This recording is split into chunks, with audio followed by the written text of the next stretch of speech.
30 व्हिडिओचं तर चॅलेंज घेतलं, पण पुरं होईन की नाही प्रश्न पडला. पण पहा, मी ना दुसरी ट्रिक आणली लेडीजसाठी.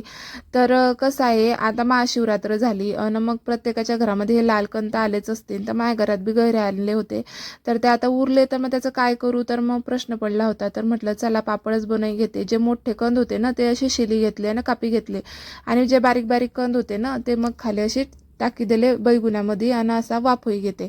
तर वाफवले ते पटकन वाफवतात, 4 शिट्ट्यामध्ये वाफले. आणि सगळ्यात मोठा प्रश्न असा पडतो की हे लाल कंदाच्या पापड्यामध्ये जे लाल कंद असताना बारीक बारीक त्याची सालच निघता नाही. तर ते सालं कसे काढायचे ते मी तुम्हाला सोप्या पद्धतीनं सांगणार आहे.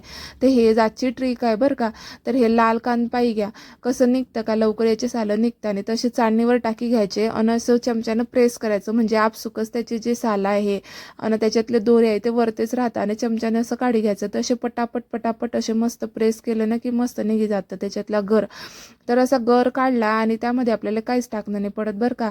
कारण अगोदरच हे गोडचट असतं आणि त्याचे पापड पण जरासे वाक्कसच राहतात. किती पण सुकवले तर ते वाक्कसच राहतं. आणि मग गच्चीवर आली, झाडझूड केली आणि एक मोठा कागद खाली आतरी घेतला प्लॅस्टिकचा, आणि एक दुसरा कागद घेतला, त्याला थोडंसं तेल लावलं आणि जे सारण तयार केलं होतं ना, तर ते मग थोडंसं चमच्यानं टाकी घेतलं आणि हातानं असं प्रेस करी घेतलं त्या उंड्याला. हे पाही घ्या, असे पापड मी प्रेस करीसन बनवून घेतले.